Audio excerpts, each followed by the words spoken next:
Hello, in this video I'm gonna show you how to activate quick see-through mode on PICO for Ultra.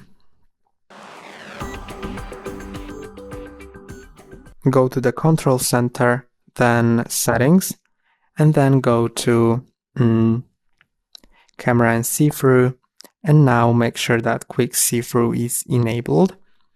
And now, whenever you double tap on the right side of the headset, near the end of it, then it will activate the quick see-through mode. And when you double tap again,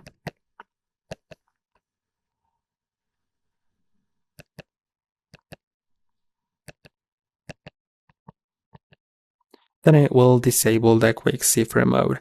That's all for today. Don't forget to like and subscribe. See you next time.